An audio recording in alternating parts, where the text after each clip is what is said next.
Welcome to Artificiality, where minds meet machines. We founded Artificiality to help people make sense of artificial intelligence. Every week, we publish essays, podcasts, and research to help you be smarter about AI. Please check out all of Artificiality at www.artificiality.world.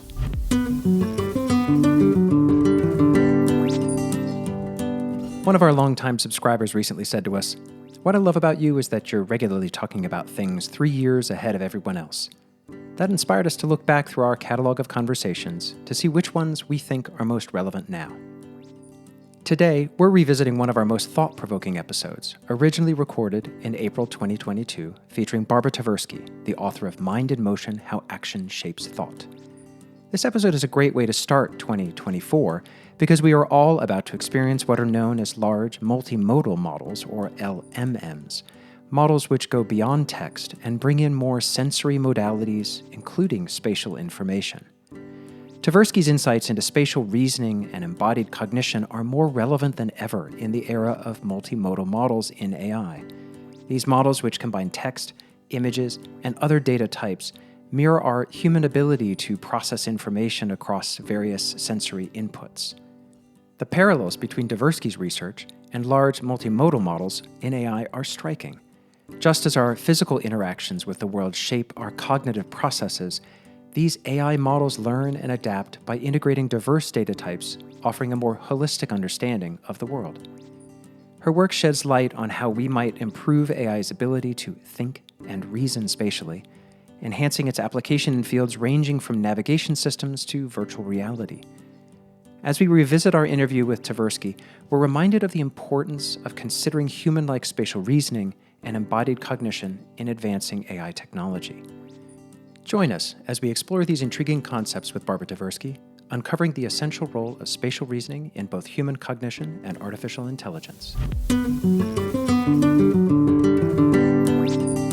Barbara, thank you very much for being with us on the podcast. We really appreciate your time. Perhaps you could start off with giving our listeners a bit of an overview of your book. We found it quite fascinating, but I'd like to hear it from you a bit to give the central thesis of the book and how you came to it. Okay, so in some sense, I came to it in graduate school as a contrarian. At that point, people were, partly because of philosophy, partly psychology, partly intuitions, were emphasizing language as the main carrier of thought. And it occurred to me that we remember hundreds of faces. We can recognize them. There's no way we can describe them. Same with scenes. We have just a huge amount of information in our brains that we use every day, sounds of voices that don't have comparable verbal or verbal-like, proposition-like representations. So I love language. As a friend said, words are some of my favorite visuals. And I like using words. I like crafting things with words, but they seemed insufficient to capture human cognition and human communication. And it occurred to me that partly coming from a background of many artists, architects, and thinking about those things, it occurred to me that space takes up half the cortex, arguably, that it evolved far earlier than language, and that it had its own logic and its own structure, different from the structure of language. So language always served to me as a background, syntax, semantics, pragmatics. I love it, and it always served as a contrast, but also as a means of describing spatial situations, abstract situations based on spatial. So language was always there, but I thought spatial thinking was neglected. And what I mean by spatial thinking is acting in the spaces that we inhabit, including mental ones, with the things that are in it.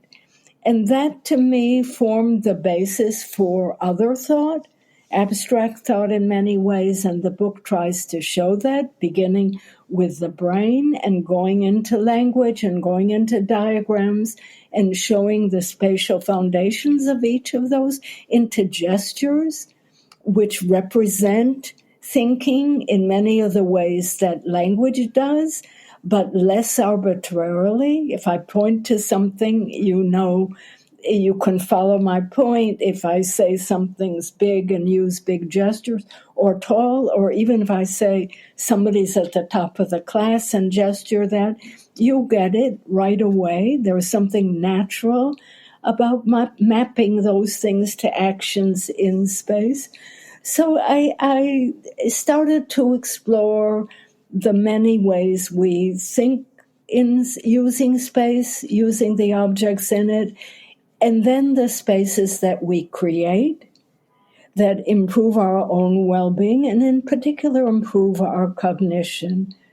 So maps, diagrams, written language, all of those things. And they appear in ancient times, going back now 70,000 years, perhaps longer. And in many ways, those are the first concrete representations of abstract thought. We don't know when or how language developed, and we probably are unlikely to know, maybe, but at this point we don't. But we do have ancient representations of thought on stones, in caves, on bones, and everywhere. So putting our minds in space in this abstract way seems to be distinctly human. Gorillas don't do it, bonobos don't do it. They might gesture a bit. Apparently those gestures are mainly used for grooming or for sex or to grab something that somebody has that you want, but they don't represent how to get from one place to another. And the great apes might point, but their eyes don't follow the other's point. So it seemed to me, if there's a leap to humans, putting thought in the world was that. And the diagrams and maps and beautiful creatures that are in caves and on stones all over the world are the first concrete evidence of that. That's a long introduction to the book. It's fantastic. Yeah, the book itself, in academics, your brownie points are for publishing articles, especially theory. And Steve Pinker, Doug Hofstadter wrote books that were accessible to the public and opened that path for other people. Danny Kahneman's Thinking Fast and Slow. And it was serendipitous. I met an agent. She said, "You have a book in you, right? Everyone tells you to write a book, right?" And I thought, how does she know that? So it seemed an opportunity to not be so uptight in my scientific tight genes and to reach out. I realized if you write something general and appealing to a large public, you're simplifying things, but then people simplify. So I should do the simplification. And it was just a pleasure and a joy doing it. It was hard, but and I based it in part on courses I'd been teaching, but which allowed me some expansion, although I quickly discovered you can't turn courses into a book. It's a different medium. Mm-hmm. So, yeah. It's such it must have been quite a project because it is a totally all-encompassing book in some ways. If someone had said, well, there's only going to be one book written about language, you'd scratch your head and say, that's never going to happen. It's just too big. And yet here we have really the book about how we think with movement and vice versa. So it's just such a treasure trove of so many ideas, which is figuring out where to start with some of the questions. Exactly. One of the things that I remember very distinctly is the way you talk about the spaces and linearness and, if you like, linearity. And I think you give an example. It would be great if you could describe it to readers of how we perceive distances differently depending on where we're, how close we are to. And I think you talk about Salt Lake City if you're from San Francisco versus the other side of the country, and you perceive these as different distances. I thought that was fascinating as a data point to break us out of thinking that we understand space, that we actually have to step back and rethink all space around us once you recognize that you're thinking and moving at the same time. Yeah, thank you for that example. It wasn't mine, but early on, when I was beginning to study space, I first did some objects and then started thinking about space, and that it was distorted. And it was distorted by a number of, you could call them heuristics, that we do to remember things. And I collected them. There was a lot of resistance, both in the psychological community and in the geography community, that our representations, our cognitive maps weren't map-like. They were full of contradictions and ways to summarize things, heuristics. So one of them is perspective. And just as when we are at a mountaintop and looking out into a distance, the far distances get telescoped. They look like they're on top of each other. And the near distances, the things close to us, loom larger. And our representations are that way too. So this is a study by Keith Holyoke, a beautiful study, and I don't remember his first name, at Michigan many years ago. And Michigan is not in the middle of the country, as some people might think. But he had people there, many of who hadn't even left the state, imagine themselves in New York and estimate the distances between pairs of cities across the country, east-west. And yes, one was how far is Salt Lake from San Francisco? And if you're taking an East Coast perspective, that distance seems small. And the distance between New York and Philadelphia, or New York and Pittsburgh, which is about the same, seems large. But if you take a West Coast perspective, it's the opposite. The distance to Salt Lake from San Francisco seems large, and the distance between Pittsburgh and New York seems small. So and that phenomenon has been replicated in many places. Another one that is surprising to people is that people think that an ordinary place, say Jacques' house, is closer to the Eiffel Tower than the Eiffel Tower to Jacques' house.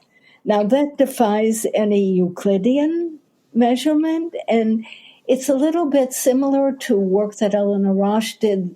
People think that magenta is closer to red than red to magenta, and work that my husband long ago did, that people think that North Korea is closer to China than China to North Korea. So China and the Eiffel Tower are landmarks. They can be landmarks in any space. I mean, 9/11 will be a temporal landmark, and people will move things closer to 9/11. So they define the whole region of the area around Paris, and the Jacques' house is just Jacques' house. So the region encompasses many things around it, and things are perceived to be closer. But it does defy. People think this is, again, work of my husband. The son is more similar to the father than the father to the son. So there are those asymmetries in that are conceptual and have to do with these prototypic stimuli or landmarks in any space that draw other things into it do that distortion. So there are a whole set of things like that distort our geographic memory, they distort our social memory, our political memory, or our representations. And the fact that they happen in space is one of the hints that we're putting these other spaces, we're mapping them onto space. So we have a space of a political space, more than one, and a social space and a color space, and we call them spaces. And they are, in some sense, mapped on the spaces that surround us and that we navigate in. And so the same phenomena appear in all of them. I find that to be fascinating because being someone who's lived both in New York and San Francisco, thinking through that comparison, that makes sense to me. I can at least identify with maybe some long-seated memory. It's been a long time since I've lived in either place. That those distances feel different when you're in different sides of the country. It strikes me as almost the one that grabs me the most intriguing is the color space. Mm-hmm. Is thinking about red as a primary color being one of the dominant colors in the color space. Red is RGB. It is one of but even though I've spent a career dealing with color, it still struck me as quite sort of confounding, that comparison between red and magenta. I hadn't really thought about having color in the same space in a way that you could think about in terms of geography. It's a fascinating way to just sort of create a new mental model for me about how we think about the world, that everything has a space and that there are primary points in each that then create this sort of gravitational pull or sort of magnetic. It either draws you toward or pushes you away from those central points. Yeah, it's fascinating when you run that China-North Korea one through your mind, and it totally happens. You feel it. You feel that experience. And it seems that you could see that also with ideas and just with abstract concepts and with data, that you have a landmark on some big data point that you care about and that you know about. I don't know whether it's like, pick a KPI. Revenue. I was going to pick that. And then something else is not as much of a landmark as revenue, but it feels you benchmark it against that. You have that same asymmetry. And almost with decisions as well. I think Phil Tetlock says that you should flip sentences around. So instead of asking, what is the chances of XYZ happening, you say, what are the chances of XYZ not happening? And it causes you to just flip that thinking and think about it differently. And I'm wondering with that geographic one, whether we also think about how far apart they are as also being easier. Like if they're closer if we think of it, like I think of driving from New York to Pittsburgh as easy, and from San Francisco to Salt Lake is hard. Mm-hmm. And you can end up making that conflation as well. So you think that something's easier just because it's further away, because it's not because it's easier, just because you don't have that spatial reasoning locked down in the same way. And you don't carry a genuine map or in your head. I agree with you completely. Those dimensions are going to be correlated. Is it easier? You think of driving, how I would get there as a surrogate for distance. And, of course, we use that all the time. When someone says, how far is somebody? You say a 5-hour drive. And you don't give the mileage. So we trade those things off. What it also, I think, reflects all of it is it's hard to think in dimensions, whether they're probabilities or dollars, and to allocate each point on 1 to 100 equally. We're drawn to categories. And Tetlock points this out. My husband pointed it out work with Danny Kahneman in his work with that years ago, that you sort of say unlikely, likely, in the middle. We're not good at thinking in these more 9%, 10%. And Tetlock super forecasters are better able to do that. So we tend to categorize because it's easier. You're a Democrat or a Republican. You go to, if you're at Stanford, it's Stanford or Cal, and you don't see the nuances. It's simply easier to think in categories than dimensions. And so this kind of heuristic is really making categories out of, as you say, the landmarks, the salient examples. I mean, we think militarily that way too. I mean, the conflict in Ukraine, people keep saying, well, remember Chamberlain. So we have that scenario, which is before World War II, as a category, and we compare things to it. And it is an easier way of thinking than trying to lay things out on the relevant dimension or dimensions and evaluating that way. I hadn't thought of categorization as essentially a failure of our ability to think on dimensions. There are many categories that don't have dimensions, like furniture and fruit and vegetables. So the world does provide us with categories that are quite discrete, both in appearance and function. So there are categories in the world, and those are much easier to keep in mind and think about. In the book, you have a list of the 9 laws of cognition, which is a wonderful way of summarizing a lot of the key thoughts in the book. There's one that I wanted to ask you about, which is the 8th law of cognition, which is when thought overflows the mind puts it into the world. And you've talked about this some in that it's how, going back thousands of years, people would draw things on caves, they'd express themselves in that way. But now our modern world has so many more opportunities to put things into the world, right? Lots of more ways to actually put thought out. But there's also a question of whether we want to put our thoughts into things that don't want to take our thoughts, right? So trying to put them into machines where there is no way to input, whereas it's quite different from picking up a pen and sketching on a pad. But I was wondering if you could talk a little bit more about that law and how you came to it, but also how you think about it in sort of the modern day. Yeah, no, really intriguing questions. I followed what in retrospect looks like a systematic path in spatial thinking. It wasn't. It was intuitive, and only at some point I saw what I was doing. I looked at the larger spaces, the distortions in them. I looked at the space around the body, how we keep track of the space around the body as we navigate. And I looked at how we think about the space of the body, the relative sizes of our arms and legs and so forth.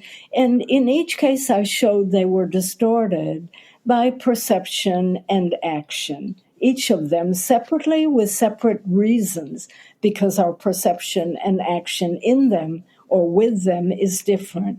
And then I started thinking about the spaces we create to augment our own cognition. So sure, we build houses and make clothes. All of that is interesting. But I was more interested in the spaces we create to augment cognition. So those are the maps that you find in caves and on stones, which are startling and impressive, even ancient calendars. So, and I've looked a little bit at what people were representing. And they were representing other people, animals, bows and arrows, so implements they used. They were representing time in sequences of events or in calendars. And they were representing number in a very simple way, one-to-one correspondences.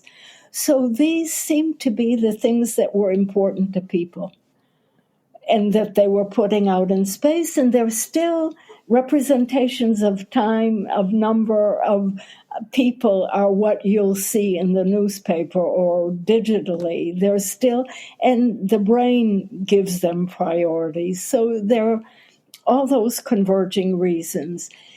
But back to what we put in space. In many ways, all our scientific progress, if we want to call it that, or even our failures, military things where we've destroyed countries and people, all of that has depended on the structure of those external representations. So math, physics. Imagine multiplying 2 3-digit numbers without pencil and paper, but then imagine multiplying with Roman numerals. So all those, and then calculus and geometry, and without geometry, engineering would have been problematic. So that all the technological, intellectual, scientific, even artistic advances depended on ways that we crafted those external spaces. So again, you could argue not only are they the first evidence of symbolic thought, but they're the key to progress, such as it is. And again, you can see that in many civilizations. And each of those things builds on other things.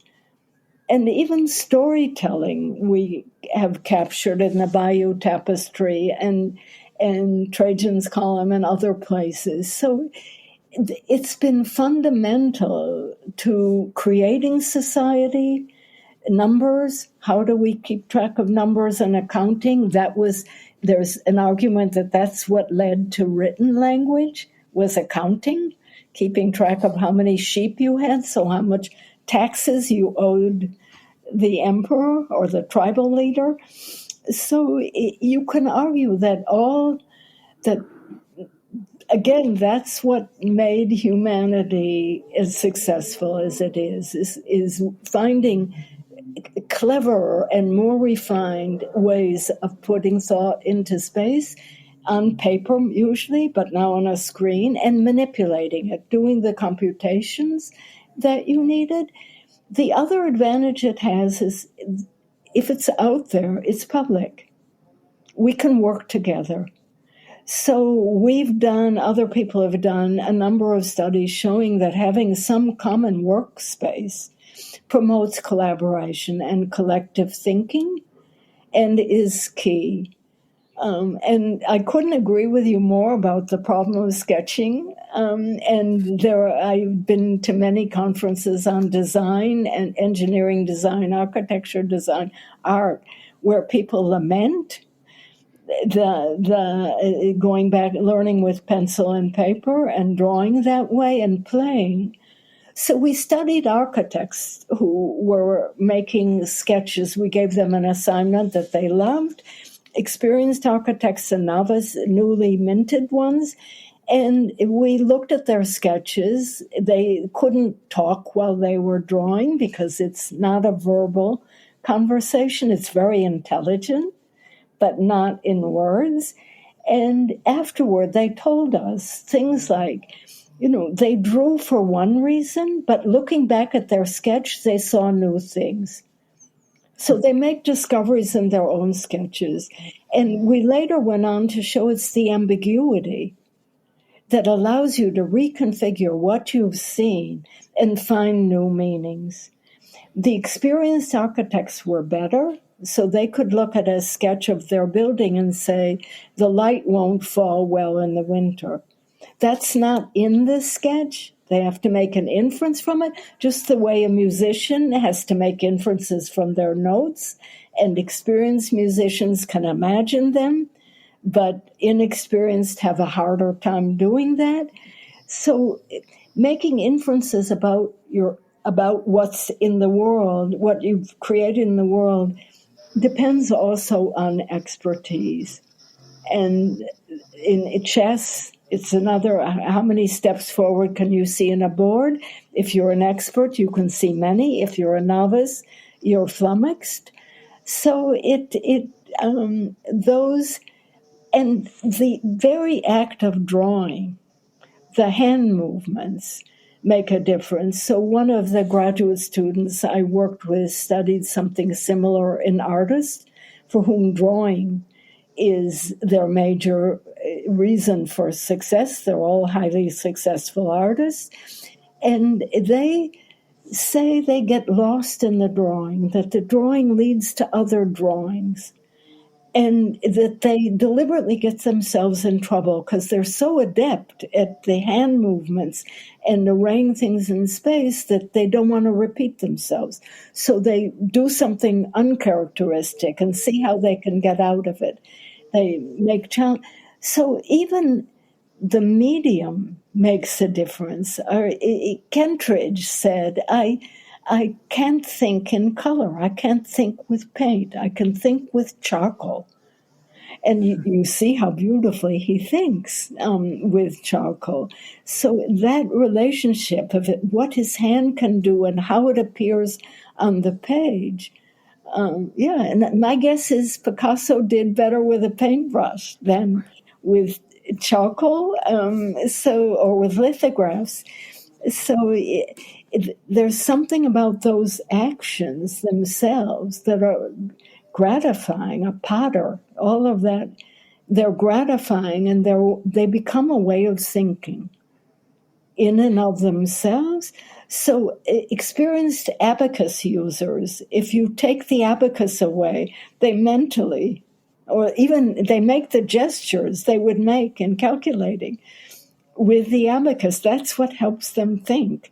And we looked at people alone in the room doing multiplication without pencil and paper, and they're writing. In the air, they can't see it, but the very act captures what they would have seen and relates to it in the same way that seeing notes on a page to someone who sings, they can hear it mentally. So, it's like I've got a password in my computer that's a pattern of keys. yeah. I have absolutely no idea what the password is. Right. I actually have to look at I have to look at a keyboard to know. You do the what same it thing is. with a phone when you're trying to remember, trying to write the key, the 4 pattern key to unlock your iPhone. I watched you do this recently, where you had to write down what the numbers were, and you had to pull up the telephone keypad to remember what the numbers are. Because I actually have no idea, but I don't know whether that makes it safer or not safer. You go. I want to grab what I know. We're both jumping into the questions. So I have one question about the generative act of sketching. You've talked about how sketching helps break fixation on an idea, that generative idea of sketching creates some alternative idea. That's one way to sort of break free of an intuition that's too fixed, is that you can actually get more creative by the act of sketching. What is it about that generative act? Is it just the exploration that you're seeing something new? Is it or is there something else? Well, it's a great deal, again, the ambiguity that it allows you to reconfigure and to see things differently. So one example from these architects that were designing the museum is they put something somewhere and something else somewhere and something, and then they saw it was a triangle. And they could use that as a motif. So that ambiguity, they didn't think of a triangle when they were laying those things out, but they could reconfigure it, see it differently, and then use it differently. The artist, too, would often draw something, and then they look back at it and say, no, that isn't what I intended, but it is this. And now I can use that in this way. And I think if you go back and look at cartoons and sketches from artists, you sometimes get to see them in museums or online, you can see they did that. They made lines for one reason, and the lines got co-opted. So and CAD/CAM programs rectify, and that doesn't allow that flexibility of re-seeing. So think of poetry. Poetry is inherently, usually, ambiguous. And every time you read a poem, you see new things in it. And if you go to really fine art, you see new things each time. And it's that ambiguity that lets you see new things, interpret things in new way, see new relationships among things. So it's not completely dependent on ambiguity. You can get it from complexity as well. But complexity also allows you walk in a city which is complex, and you see new relations every time you go walking, or at least I do, and that's joyful. It's discovery. It's aesthetic. So, yeah, and it does free you. I mean, there are other ways of freeing you from fixation, and there's been a lot in the newspaper about some of these ways, like taking a walk or letting your mind wander, and those indeed can help reduce fixation, but they don't give you a good way to solve a problem. And so we looked at that other side of, can you both do both, release someone from fixation and give them roots to solving a problem? And this is work with Juliet Chow, and so one of the exercises that's often given in design classes is think of 10 ways you can use a brick. So it's using familiar objects in unfamiliar ways, and it's kind of fun. And that has been used as a creativity task. And in that case, some studies have shown that if you let your mind wander, or if you take a walk, you come up with some new ways that you hadn't thought of for using a brick or a ping pong ball. But it doesn't necessarily give you good ways. So we started thinking, what's a good way to search for new uses? And we thought, well, you could think of new places. You could think of events in time, like birthday parties. You could think, and then we finally realized, think of new roles.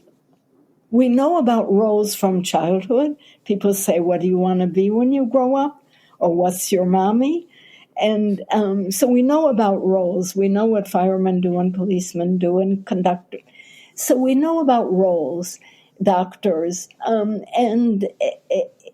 So that's very familiar. Roles involve events in time and also places. So they seem to capture a lot of these human experiences.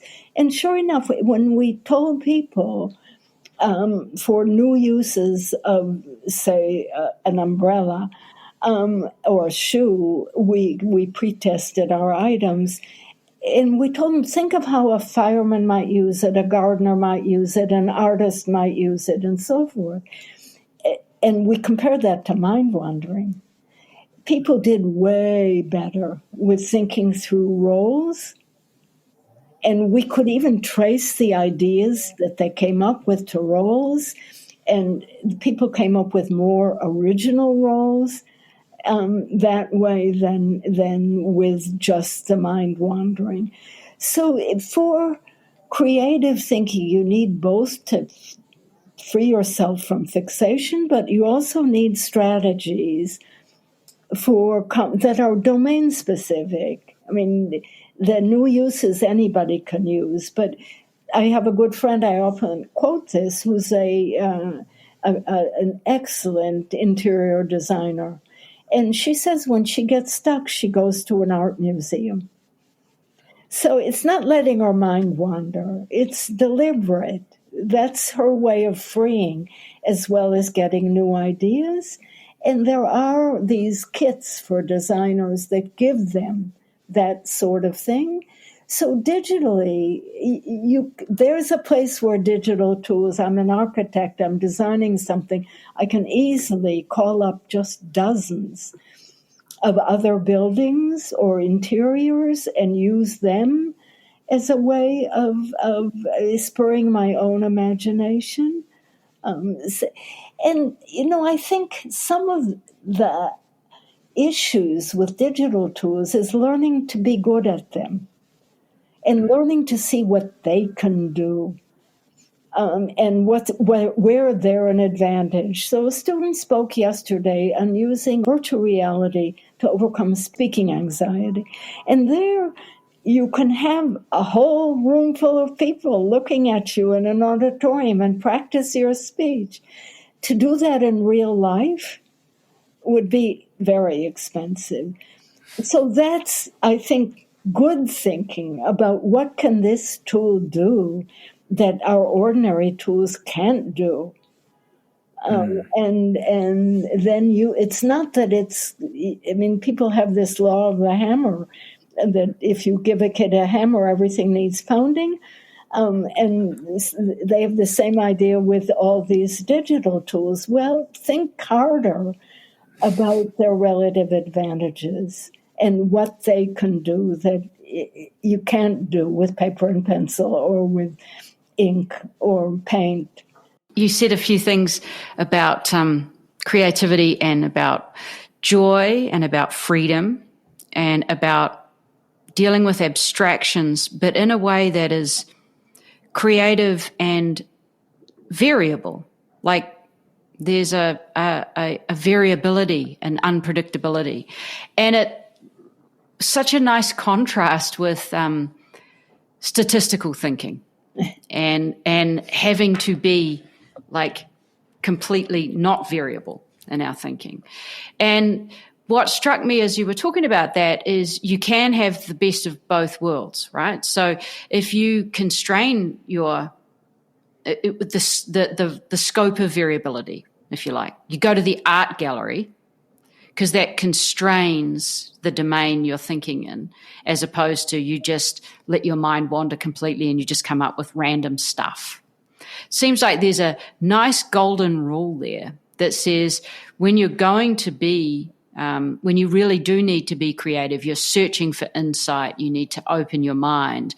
Don't do it so that it's just so open that you don't have a physical spatial guide around your own limits. There's almost if you walk around a city and anything's up for grabs,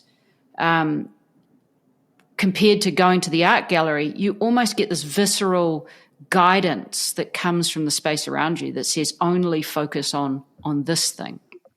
It's almost a way of sort of bounding the variability or guiding it into the right channel. Yeah, no, I think that's right. And then even, if we're working on a problem, we can't help it stays there. We can't help but think about it. So even our view of the city or the art gallery is selective. And we're finding things there that somehow fit this problem that's circulating in our heads. So that also, it's an interplay between inside and outside. And on ambiguity and clarity, if I'm putting together a new bicycle or a barbecue, I want clarity. Right? I want the instructions to be absolutely clear. I don't want them to be like a Roscoe painting, right? So and sometimes with statistical data, I need actually the numbers to put into an equation in order to get the best possible outcome. So that there are times when I need the high accuracy and the clarity and the precision, both with numbers and language and with diagrams of various kind. And there are times when I want it to, or I need it to be more open. You listen to a talk and it might not be completely clear. You might not get all of it, but you don't need those details. On the other hand, you might. So then you are taking careful notes and worrying about the places you don't understand. So we're always dealing with that sort of thing. We looked at it at some point, this isn't in the book, in memory. And one of my graduate students collected undergraduate students, the stories they tell to each other when they come home at night or they come home in the afternoon to the dorm. And we asked them, did you exaggerate? Did you omit details that were important? Did you add a few details? And they all said, yep. We added details. We not always, but often to make. So you're taking literary license. And then we did another study asking people how they respond to those things, and they're skeptical about the details. And so your roommate comes home and says, I have 4 tests in 3 days, and I haven't slept, and I have 2 papers and this. And the bottom line is your roommate's stressed out. You're not counting the papers of the exams. The message is, I'm stressed out. Stay away. Right? So we're always dealing with that, even in everyday life, with the clarity, precision. But yeah, in sometimes we need clarity, and sometimes we need the ambiguity.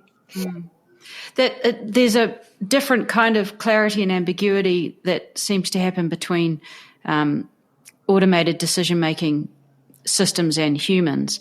And I'm thinking very specifically about one particular example that I've found quite fascinating, which was the case of Qantas Flight 92, I think it was, from Singapore to Perth, when the Airbus autopilot thought that the plane was about to stall, so it dove the plane.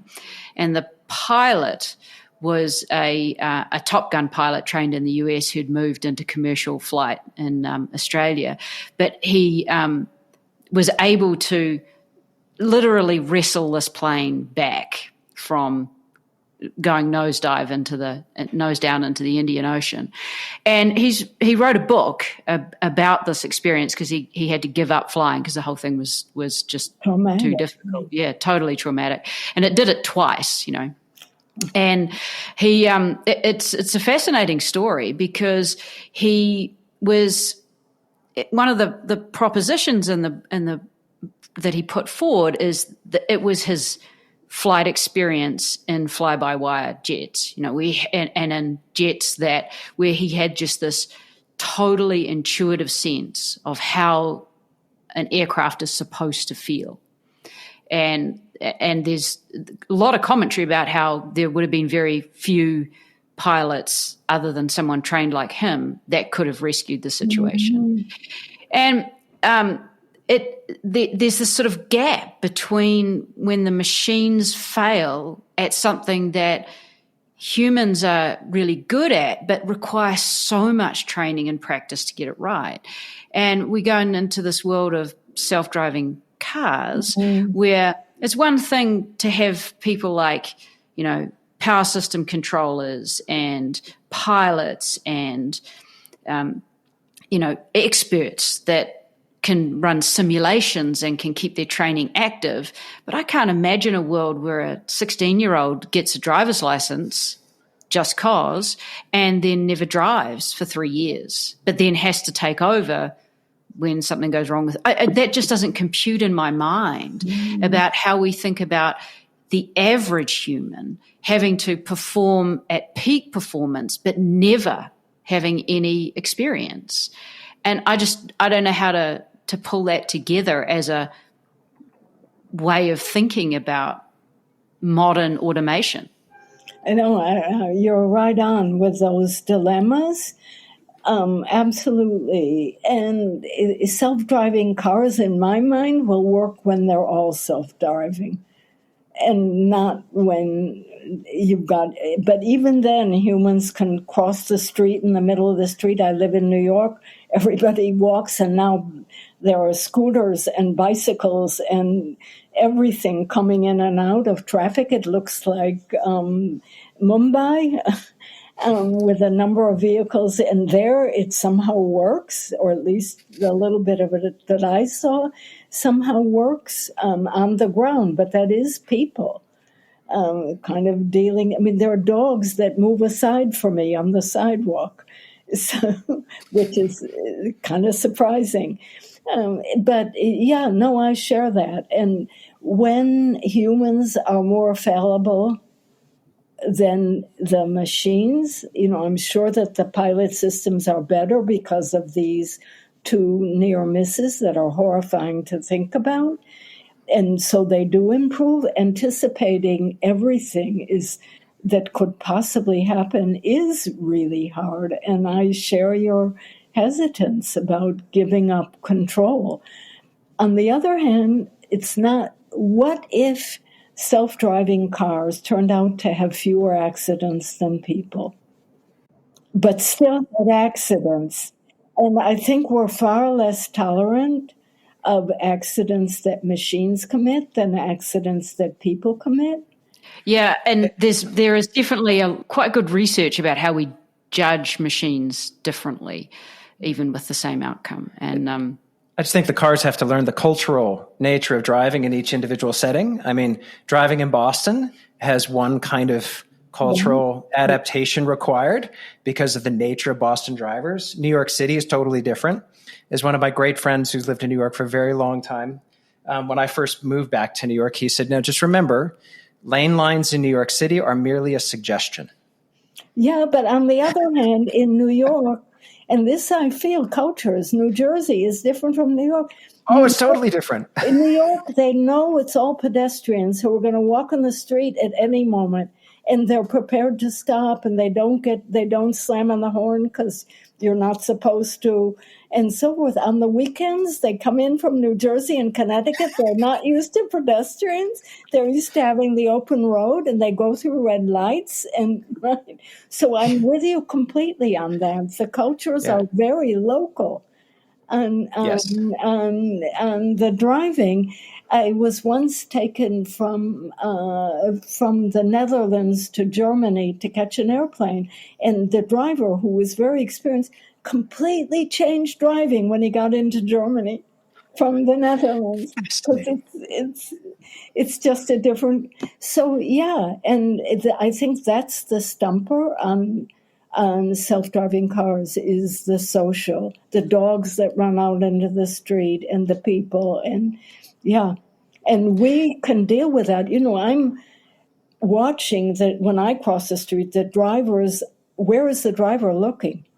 And if the driver, I'm not in the driver's field of vision, I better be. It's the same with people with walking with their phones and not taking in anything, and they think they are, but they're not.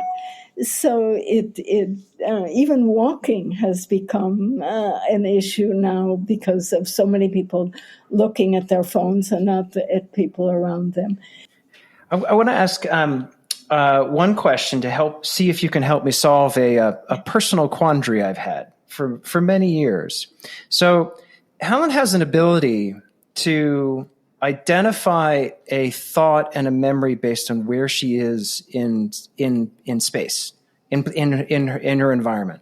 So she'll come back from a long mountain bike ride and remember one line that someone said in a podcast based on exactly where she is on the turn in a trail.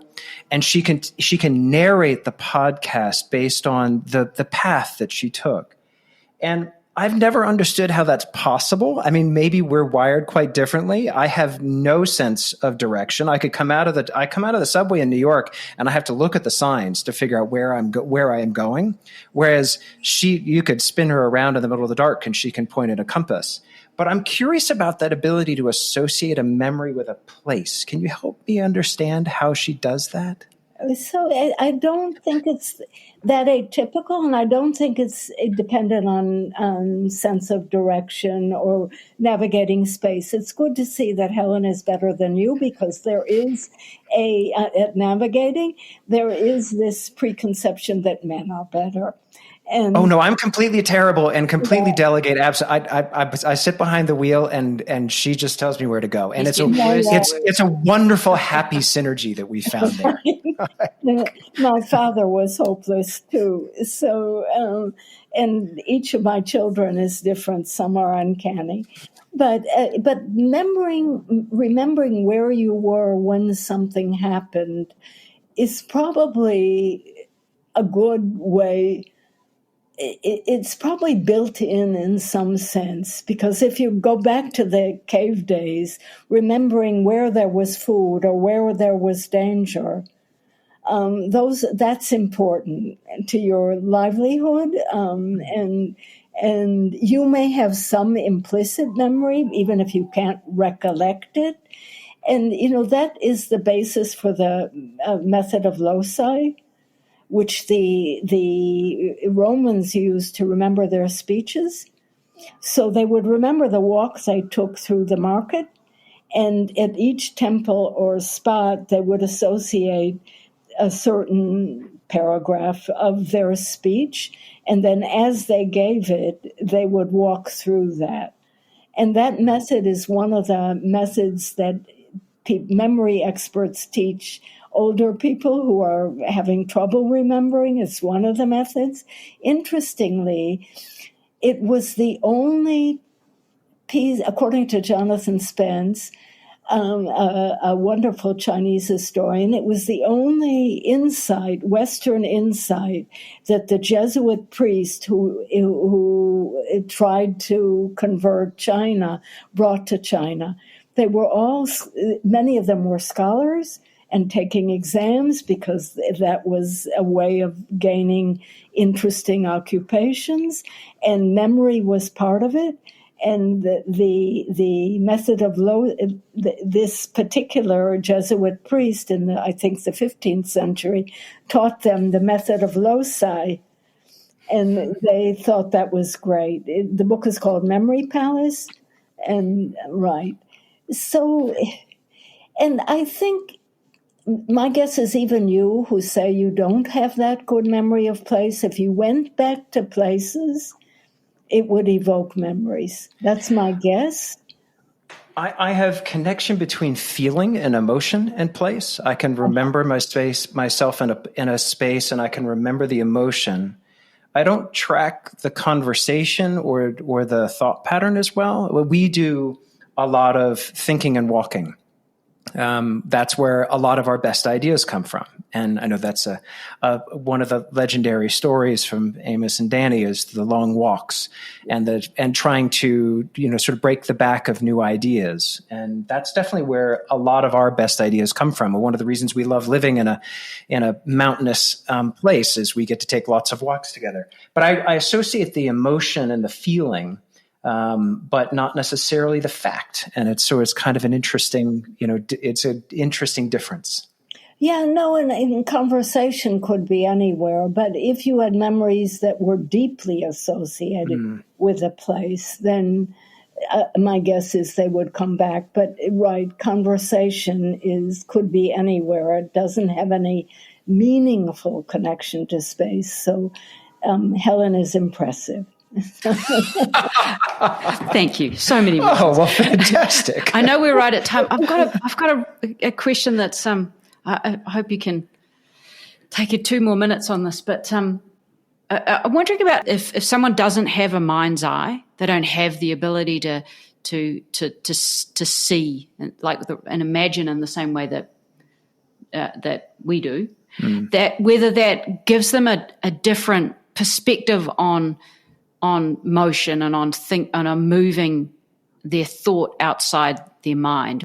So blind people can be very good at navigating.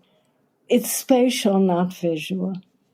And I think it's those of us blessed with sight and with visual imagery often confuse them. But blind people can navigate beautifully. They can understand abstract mathematics, geometry.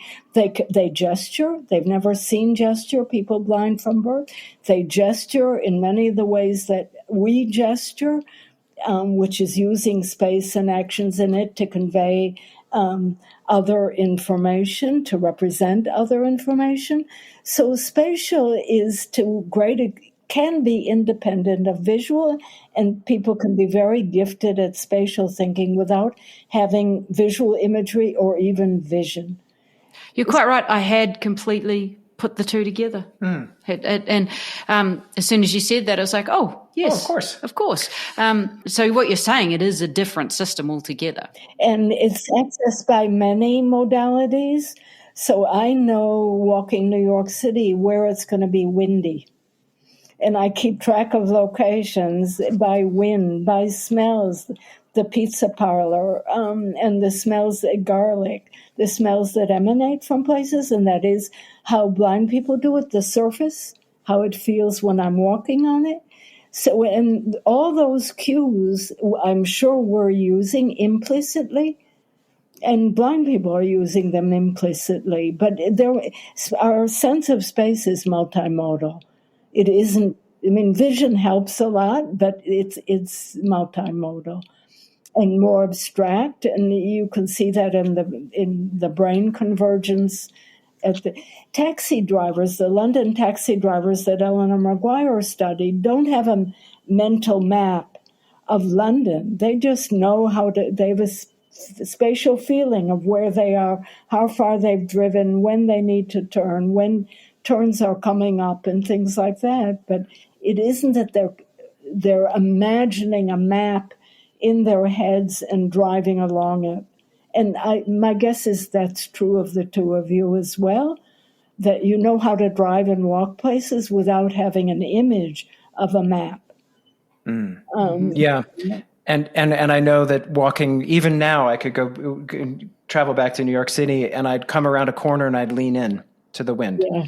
Because I'd still, even though I can't tell you exactly where that is, I know patterns to know well enough that I remember doing that. When I used to walk to work, I'd come around a corner and I'd have to lean in, or I'd know that's where the garbage is stored at the back of that building. You know, all of those kinds of things you do build this recognition through multisensory experience. And how much spatial thinking goes into that intuitive process that you described if it's abstract reasoning?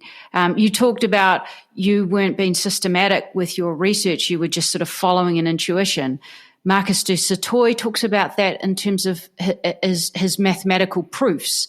He sort of gets a feeling, gets an intuition that this is a good place to go, that this is going to be interesting. He makes a judgment that it's worthwhile, as well as being a mathematical proof that's possible. And he describes that as an incredibly intuitive process, which I think for mathematics is almost one of the most interesting places to talk about intuition guiding us. Sort of, it puts intuition back into a bit of a positive light rather than flawed. You know, humans are intuitive and we make mistakes and all that kind of stuff. So intuition can be honed from experience. And the best intuitions are honed from a great deal of experience. I mean, Danny Kahneman talks about this and had many conversations with Gary Klein, who's on the side of intuitionists, his firefighters who by the floor could tell it was about to collapse, get out of the building. But it's based on years of experience. So another way to think about it is sports. You look at basketball, that's incredibly rapid thinking. You have to fake out the other team, communicate to your own team, split second catching a ball, who do you pass it to, or do you take it yourself and dribble? It's all split second, but it's based on, so it's intuitive in that sense, but it's based on years of experience and play. So that kind of intuition is on the whole good. You're riding the bicycle, you're going to have intuitions about when to slow down, when to speed up, how to take a curve, and even walking, we have those. But those, if you look at a baby learning to walk, it's very careful.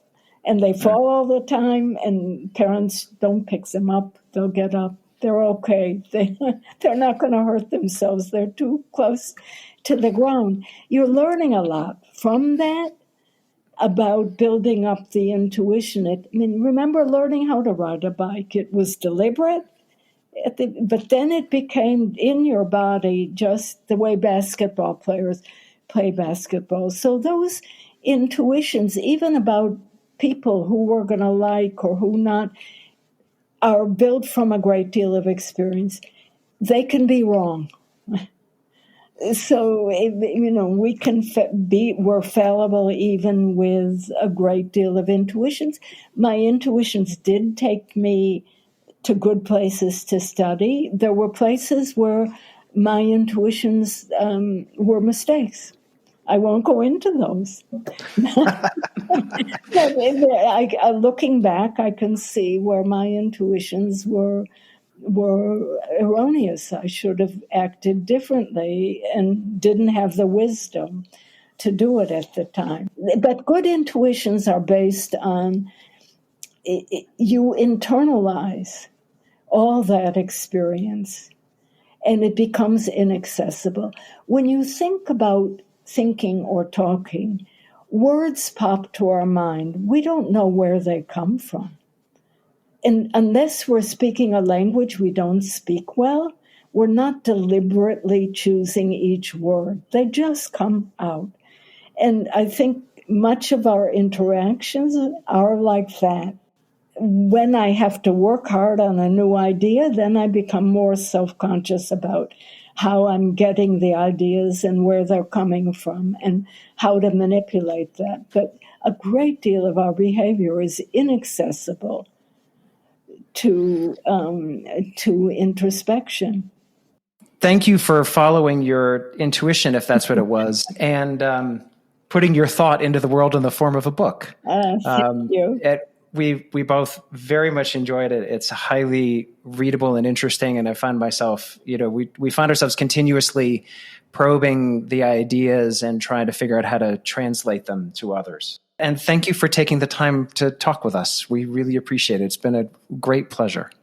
Thank you. I mean, what you're saying is very gratifying, and thank you for giving me the opportunity.